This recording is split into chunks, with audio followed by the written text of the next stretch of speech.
Assalamualaikum warahmatullahi wabarakatuh. Alhamdulillah, alhamdulillahi rabbil alamin. Wa bihi nasta'inu ala umuri dunya waddin. Asyhadu an la ilaha illallah wahdahu la syarikalah. Wa asyhadu anna sayyidana Muhammadan abduhu wa rasuluhu la nabiyya ba'dah. Amma ba'du. Qala Allah subhanahu wa ta'ala fil Qur'anil Karim wa huwa asdaqul qailin. A'udzu billahi minasyaitonir rajim. Bismillahirrahmanirrahim. Rabbi shrah li sadri wa yassir li amri wahlul 'uqdatan min lisani yafqahu qawli. Shadaqallahul azim wa sadaqa rasuluhul karim wa nahnu ala zalika minasyahidina syakirina amma ba'du. Segala puji-pujian bagi Allah yang telah menunjuki kami kepada menuntut ilmu. Dan tiada kami beroleh petunjuk jikalau tiada menunjuki akan kami oleh Allah. Saya hanyalah santri biasa yang cuma ingin berbagi. Pada kesempatan kali ini saya akan membacakan kitab Tanbihul Ghafilin. A'udzubillahi minasyaitonirrajim. Bismillahirrahmanirrahim. Bab yang kedua pada hukukil walidaini. Bab yang kedua pada menyatakan hak walidaini, dua ibu bapa. Qala Allah Ta'ala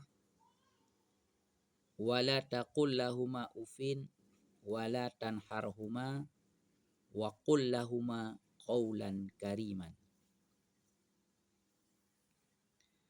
Bermula bab yang kedua pada menyatakan siksa orang yang durhaka kepada ibu bapaknya. Pasal pada menyatakan segala orang yang durhaka kepada ibu bapaknya. Jadi pada kesempatan ini kita akan membacakan kitab Tanbihul Ghafilin halaman 6 yang akan membahas masalah hak dua ibu bapa, berbakti kepada kedua ibu bapa. Berkata Allah Ta'ala dalam Al-Quran, wala taqul lahuma ufin wala tanharhuma wa qul lahuma qawlan kariman. Bermula bab yang kedua pada menyatakan siksa orang yang durhaka kepada ibu bapanya. Jadi bab yang kedua ini menjelaskan masalah orang yang durhaka kepada ibu bapaknya. Siapa-siapa saja yang durhaka kepada ibu bapaknya.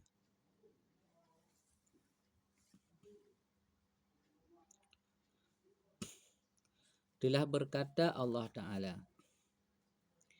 dan jangan engkau kata bagi kedua ibu bapa uf.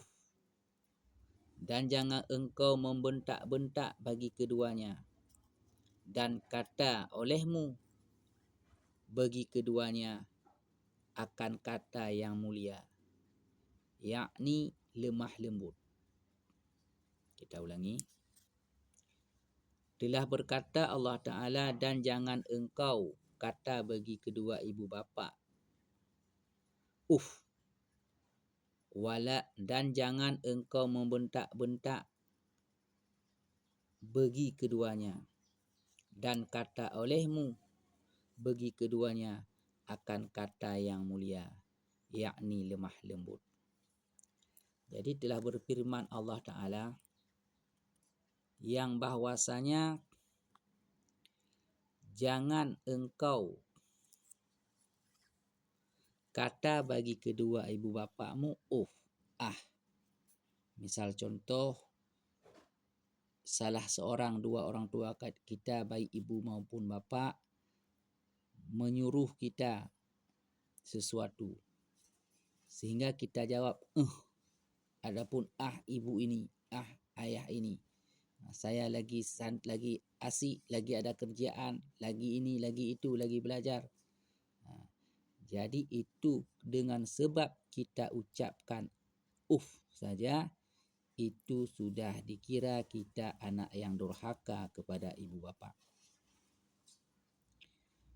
Makanya apa yang disuruh dipanggil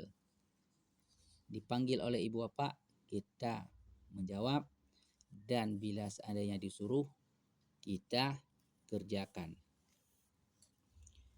Karena bila seandainya kita membantah, mengatakan saja, kita sudah dikira anak yang durhaka.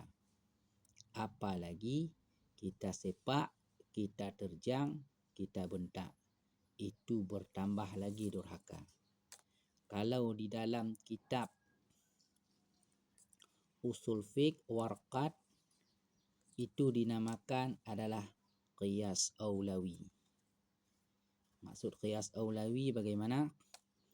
Bilang saja tidak boleh, apalagi kita bentak, kita sepak, kita terjang. Jadi kalau seandainya dengan ibu bapa, kita wajib berbakti dan jangan mengatakan bagi keduanya. Dan jangan engkau membentak-bentak bagi keduanya. Jadi jangan juga kita membentak-bentak salah seorang dua ibu bapa kita. Tidak boleh, itu anak durhaka jadinya, bentak-bentak ibu. Dan kata olehmu bagi keduanya akan kata yang mulia.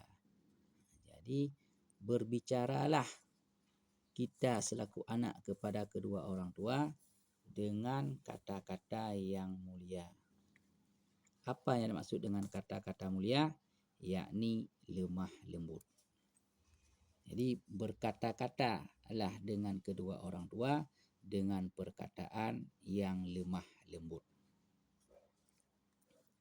Dan telah bersabda Nabi SAW, tiada beda antara orang yang durhaka kepada ibu bapaknya dan antara iblis di dalam neraka, melainkan derajat yang satu. Jadi bersabda Nabi Muhammad SAW, tiada beda antara orang yang durhaka kepada ibu bapa dan antara iblis. Antara iblis dan antara orang yang durhaka dengan ibu bapa itu tiada beda. Maksud tiada beda itu satu nomor. Misalnya iblis nomor 9. Orang yang durhaka itu pun nomor 9 juga. Sama derajatnya. Orang yang durhaka kepada ibu bapa, anak yang durhaka kepada ibu bapa dengan iblis itu adalah sama. Di mana samanya? Di dalam neraka, melainkan derajat yang satu. Jadi sama-sama di dalam neraka, derajatnya pun sama-sama derajat orang yang durhaka. Iblis pun durhaka kepada Allah Ta'ala, sedangkan anak yang membentak-bentak orang tuanya itu pun dikira anak yang durhaka. Anak yang durhaka dengan iblis satu tempat di dalam neraka, satu derajat, satu nomor. Kalau seandainya iblis nomor 9, orang yang durhaka pun nomor 9, sama nomor. Jadi kedudukan anak durhaka dan iblis sama-sama di dalam neraka, karena mereka adalah derajat yang satu. Maksud derajat yang satu, sama-sama mereka itu dalam judul durhaka. Kita ulangi sekali lagi hadis tadi. Dan bersabda Nabi SAW, tiada beda antara orang yang durhaka kepada ibu bapaknya dan antara iblis di dalam neraka, melainkan derajat yang satu. Dan tiada beda antara orang yang berbuat baik kepada ibu bapaknya dan antara segala anbiya di dalam surga, melainkan derajat yang satu. Jadi kalau iblis dan anak durhaka tadi adalah satu derajat, karena sama-sama dikelompokkan kelompok orang yang durhaka. Dan apabila ada anak yang berbakti kepada ibu bapaknya, itu dikelompokkan juga satu kelompok dengan para anbiya-anbiya, iaitu para nabi-nabi. Anak yang durhaka satu kampung, satu derajat dengan iblis. Kalau anak yang berbakti satu derajat dengan para anbiya-anbiya. Anbiya adalah nabi. Kalau seandainya nabi dan rasul, rasul menyiarkan, maksudnya adalah utusan Allah yang wajib kita ketahui. Tapi kalau anbiya itu para nabi-nabi ramai, banyak, tapi tidak kita ketahui. Tidak wajib untuk kita ketahui. Anak yang durhaka kepada ibu bapa itu sama satu derajat dengan iblis. Anak yang berbakti satu derajat itulah dengan para nabi-nabi, yang nabi-nabi itu kita tidak tahu melainkan Allah Ta'ala. Jadi kita ulangi. Dan tiada beda antara orang berbuat baik dan tiada beda antara orang yang berbuat baik kepada ibu bapaknya dan antara segala anbiya di dalam surga, melainkan derajat yang satu. Dan yaitu, bagaimana yang dimaksud dengan derajat yang satu? Dan yaitu sekampung dengan segala anbiya dalam surga. Berarti maksudnya satu kampung dengan para nabi-nabi di dalam surga kepada anak yang berbakti kepada kedua orang tuanya. Makanya banyak kali kelebihannya berbakti kepada kedua orang tua. Sehingga derajat kita sama dengan derajat Nabi. Kita satu kampung dengan Nabi di dalam syurga, andai kata seorang anak berbakti kepada kedua orang tuanya. Kemudian kita sambung lagi. Dan telah bersabda Nabi SAW pada malam Mi'raj ke langit, aku lihat beberapa orang yang tergantung sekaliannya pada pelepah kurma, dan mereka itu di dalam neraka. Maka kataku, siapa orang itu ya Jibril? Maka katanya Jibril kepadaku, ya Muhammad, itulah orang yang menyumpah ibu bapaknya. Jadi pada malam Mi'raj, Rasulullah SAW melihat beberapa orang tergantung di atas pelepah kurma. Rupanya di dalam neraka pohon kurmanya adalah berapi-api. Jadi sewaktu Nabi Muhammad dibawa oleh malaikat Jibril pergi ke surga, melihat semua isi surga. Dan kemudian Nabi Muhammad dibawa oleh malaikat Jibril untuk berkeliling-keliling melihat ke dalam neraka.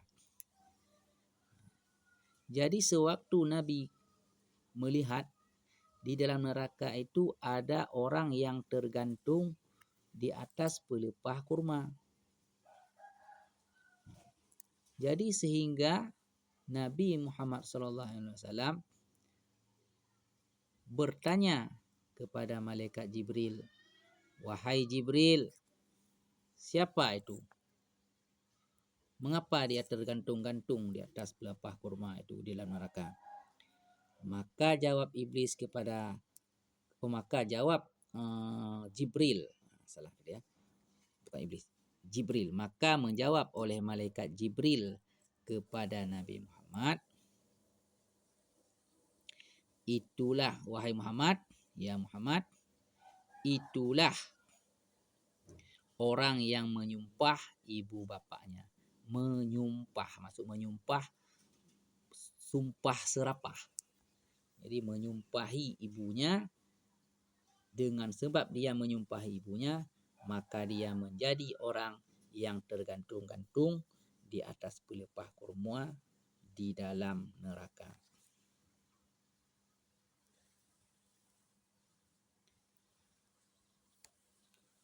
Mungkin cuma ini sajalah dulu yang dapat saya sampaikan. InsyaAllah di lain kesempatan saya sambung kembali. Wallahu a'lam bisawab. Wa ilaihil marji'ul wal ma'ab. Demi Allah yang lebih mengetahui, a'lam, yang lebih mengetahui bisawab dengan yang betul. Mungkin hanya ini sajalah dulu yang dapat saya sampaikan. Jika dikehendaki Allah di lain kesempatan saya sambung kembali. Dan jika yang saya bacakan sesuai dengan tuntunan yang telah disyariatkan, yakinlah itu semua dari didikan dan bimbingan guru saya. Dan jika yang saya bacakan tidak sesuai dengan tulisan kitab yang dimaksud, yakinlah itu semua karena kebodohan saya dan karena kedangkalan pengetahuan saya. Mungkin sewaktu dalam belajar saya ketiduran ataupun menghayal sehingga tidak konsentrasi dan apa yang diajarkan guru tidak tercerna sepenuhnya oleh ingatan saya. Sehingga saya salah dalam membaca dan menyampaikan, dan tersalah juga dalam menjelaskan maksud dan keterangan-keterangan serta dalil-dalilnya. Maklumlah saya masih dalam belajar. Atas kesalahan dan kesilafan saya mohon dimaafkan. Saya akhiri. Wallahul muwafiq ila aqwamit thariq. Assalamualaikum warahmatullahi wabarakatuh.